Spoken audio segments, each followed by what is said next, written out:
but really, it's something that I want to be very educational. Di lang siya yung parang entertainment, nakakatawa, nakakalungkot.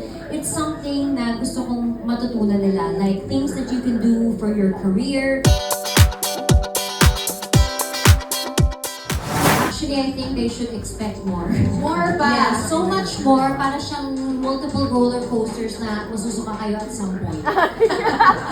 It's really, it's the realest real. Kulang na lang, buksan na, pakita ko na yung intestines ko. Ano ba yung papakita mo sa season 3? Di ba? Well, definitely More my ba? mom is gonna give main character vibes kasi she was a character that I didn't expect at all. I think may mga pinagdadaanan tayo na at the end of the day, talaga nanay pa rin ang tatawagan at kakailanganin natin.